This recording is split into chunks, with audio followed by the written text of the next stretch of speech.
Hi all, എല്ലാവർക്കും പുതിയൊരു വീഡിയോയിലേക്ക് സ്വാഗതം. ഇന്ന് നമ്മൾ ചെയ്യാൻ പോകുന്നത് നമ്മുടെ ഫോണിലുള്ള ഫോട്ടോസ് ഉപയോഗിച്ചിട്ട് അങ്ങനെ ഒരു PDF ഉണ്ടാക്കാവുന്നതിനെ കുറിച്ചൊരു വീഡിയോ ആണ്. അപ്പോൾ നമുക്ക് നേരെ വീഡിയോയിലേക്ക് പോകാം.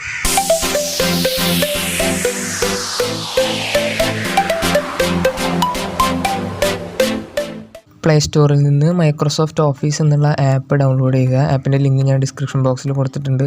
അതിനുശേഷം ആ ആപ്പ് ഓപ്പൺ ചെയ്യുക. ആപ്പ് ഓപ്പൺ ചെയ്ത് കഴിയുമ്പോൾ റൈറ്റ് സൈഡിൽ താഴെ ആക്ഷൻസ് എന്ന് പറഞ്ഞിട്ട് 4 സർക്കിൾ കാണാം. അപ്പോൾ അത് പ്രസ് ചെയ്യുക. അപ്പോൾ അതിൽ പല ഓപ്ഷൻസ് കാണാം. അതിൽ നമ്മൾ സെലക്ട് ചെയ്യുന്നത് പിക്ചേഴ്സ് ടു PDF എന്നുള്ള ഓപ്ഷനാണ്. അത് സെലക്ട് ചെയ്യുമ്പോൾ നമ്മുടെ ഫോണിലെ ഗാലറിയിലുള്ള പിക്ചേഴ്സൊക്കെ കാണാം. എന്നിട്ട് നമ്മൾ ഉദ്ദേശിക്കുന്ന പിക്ചേഴ്സ് സെലക്ട് ചെയ്യുക PDF ആക്കാനായിട്ട്. അതിനുശേഷം ഓക്കെ ബട്ടൺ പ്രസ് ചെയ്യുക. അപ്പോൾ നമ്മൾ സെലക്ട് ചെയ്ത പിക്ചേഴ്സ് നമുക്കൊന്ന് സ്ലൈഡ് ചെയ്ത് നോക്കാം. ഇനി വീണ്ടും പിക്ചേഴ്സ് ആഡ് ചെയ്യണമെന്നുണ്ടെങ്കിൽ നമുക്ക് ആഡ് ന്യൂ എന്നുള്ള ഓപ്ഷൻ താഴെ ലെഫ്റ്റ് സൈഡിൽ കാണാവുന്നതാണ്.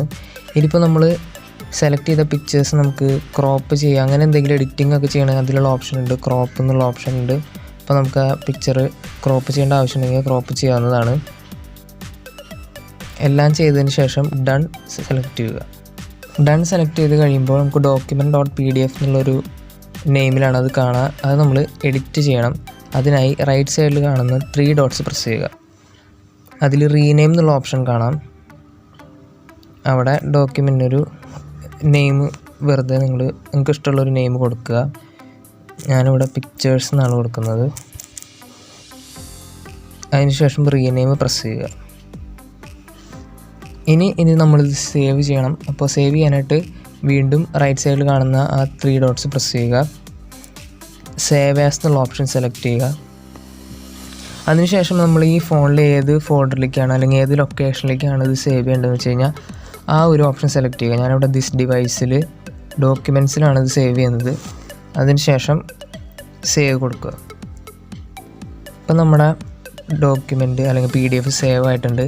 ഇനി നമുക്കത് എങ്ങോട്ടാണ് എക്സ്പോർട്ട് ചെയ്യേണ്ടതെന്ന് വെച്ച് കഴിഞ്ഞാൽ നമ്മൾ ഡോക്യുമെൻറ്റ്സിൽ പോയതിന് ശേഷം ഈ PDF ഓപ്പൺ ചെയ്ത് അല്ലെങ്കിൽ PDF നമുക്ക് ഷെയർ ചെയ്യാവുന്നതാണ്. വാട്സപ്പിലൂടെ അല്ലെങ്കിൽ മെയിലായിട്ടോ എങ്ങനെ വേണമെങ്കിലും നമുക്കത് ഷെയർ ചെയ്യാവുന്നതാണ്. അപ്പോൾ നിങ്ങൾക്ക് മനസ്സിലായി കാണും എങ്ങനെ നമ്മുടെ ഫോണിലുള്ള ഫോട്ടോസ് വെച്ചിട്ട് ഒരു PDF ഉണ്ടാക്കാമെന്നതിനെ കുറിച്ച്. ഈ വീഡിയോ നിങ്ങൾക്ക് ഇഷ്ടപ്പെട്ടിട്ടുണ്ടെങ്കിൽ ലൈക്ക് ചെയ്യുക, ഷെയർ ചെയ്യുക. അതുപോലെ വീഡിയോസ് കാണാനായിട്ട് ചാനൽ സബ്സ്ക്രൈബ് ചെയ്യുക. അപ്പോൾ നമുക്ക് മറ്റൊരു വീഡിയോ കാണുന്നവർക്കും ടാറ്റ.